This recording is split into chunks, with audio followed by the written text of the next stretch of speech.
It's ingsoc. They have removed the language and debased it down to such a level that you can't even have a communication with the average person. That's right, but the problem, I would go so far as to say, in some important respects, democracy exists least of all in America, because what passes for democracy is simply for sale to the highest bidders.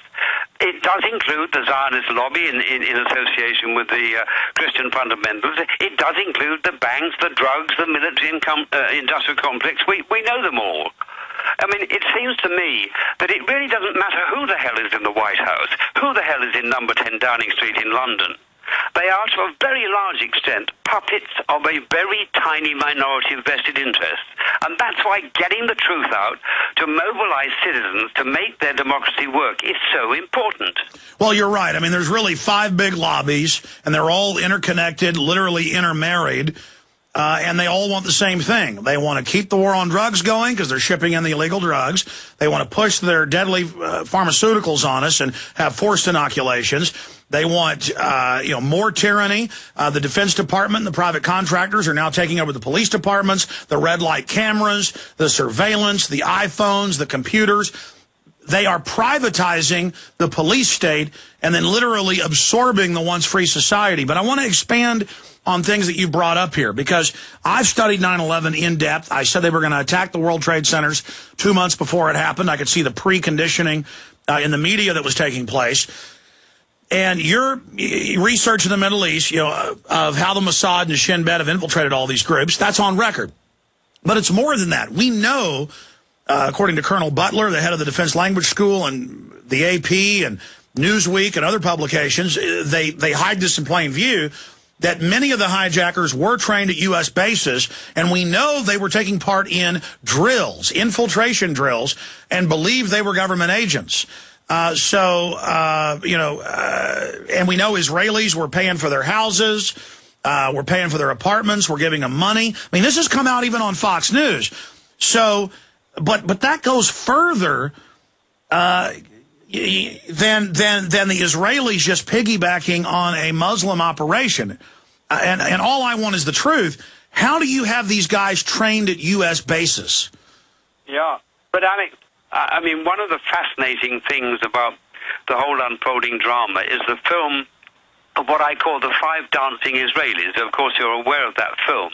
Yes. You pull out and you see one of the planes going into the building, and you see these 5 guys virtually dancing, all on mobile phones. Now, you know, and I'm sure most of your listeners know, that they were originally reported as being just foreigners, maybe presumed Muslims, and the FBI gave chase, didn't they? And they tried to avoid arrest, but they were eventually caught, and surprise, surprise, they all turned out to be Mossad agents. Now, I think it's not unreasonable to speculate that on their telephones, they may actually have been calling in the planes to the buildings. Yeah?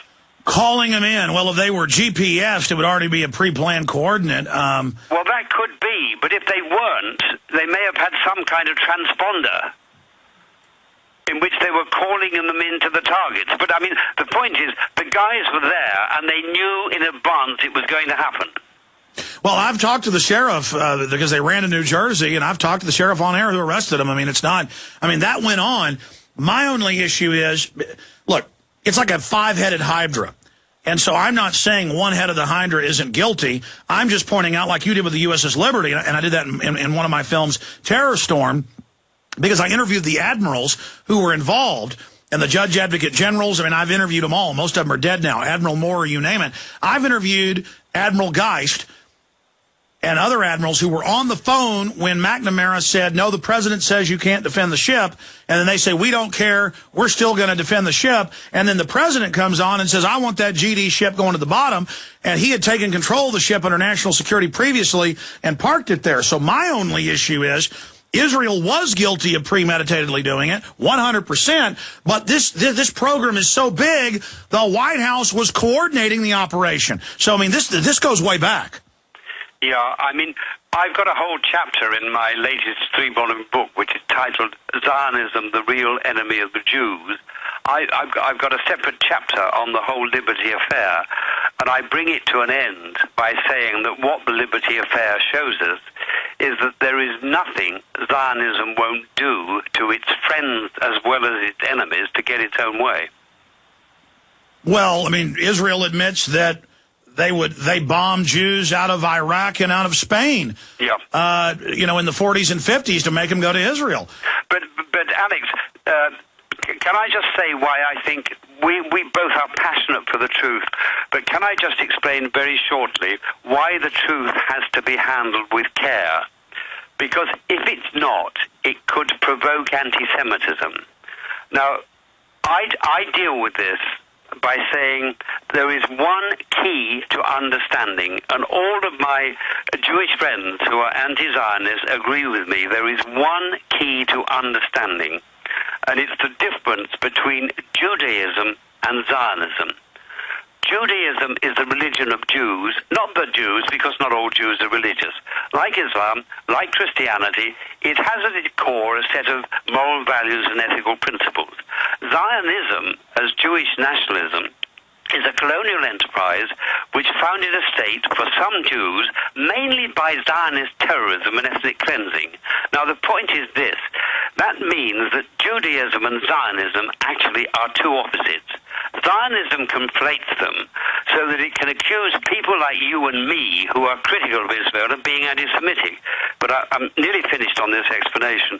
When you know the difference between Judaism and Zionism, you can understand, A, why it is perfectly possible to be passionately anti-Zionist, meaning anti the colonial enterprise, without being in any way, shape or form anti-Semitic, anti-Jew. More importantly, you can understand why it's wrong to blame all Jews everywhere for the crimes of the few in Israel. Sure, but I just want to be specific on this whole subject. To me, I don't even approach it from psychologically from an issue of Jews or Germans or Chinese. The Chinese government does horrible atrocities and takes political dissidents' organs. What does that have to do with Chinese people? Or there's an Italian mafia. What does that have to do with Italians? Or John Wayne Gacy, the serial killer, was a WASP or a white guy. I mean, what does it have to do with white people? I mean, every major government I've studied, the Russians have been caught countless times staging terror attacks. The czars did it. The communists did it. I mean, this is just, I believe, what the Founding Fathers did. Any big government tends towards corruption, like you said about the Arab states, highly corrupt. You know, the Saudi Arabians are constantly doing just unspeakably bad things. And so, you know, to me, the media, like you said, wants to make it about anti-Semitism, and we've caught the feds running all these white supremacist groups to go out and be virulently anti-Semitic, to then poison the water from a real debate. But Alex, let me put it this way. I think the real division on earth, the real division, is not actually between rich and poor. I think the real division is between governments and the vested interests which sort of run them and the citizens of nations. yes, absolutely. That, to me, is the real division, and that's where the real struggle is.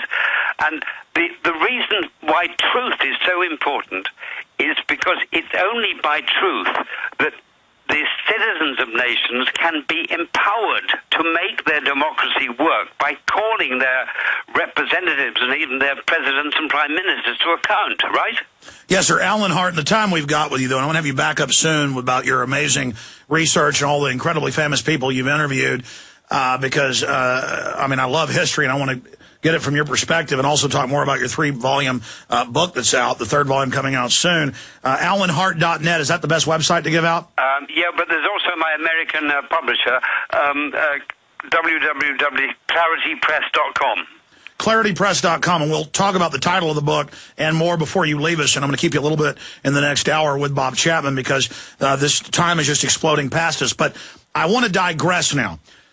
Regardless of the players involved in 9/11, and we know U.S., British, and Israeli intelligence are all merged at the hip, so all three groups know what really happened. And there was a stand down of our air defense. Cheney was in control of it. There were Israeli spies all over the place. That's admitted. This stinks to high heaven. We know they blew the towers up. So let's go back to that, because I just want to have the national debate about what is the true story of 9/11? Because none of us are safe if that doesn't come out. Now, and we know governments have been caught staging events in the past to get us into wars. And we know about Operation Northwoods. So let's go back to the thought processes. You're a big independent journalist, author, top BBC, in the previously 9/11 happens. What spurred you to talk to these colleagues, these top engineers? What was the process? What were the discussions like when they came to you? More details of this info, and then your self-censoring, because we know a lot of other people did that. Go ahead. Well, I may tell you, when I first took the matter up with my world-leading technical consultants, I must tell you that their very first response was to say to me, Alan, it's possible that the planes did bring down the building, because although the burning fuel was not enough of itself to create the heat to melt the steel,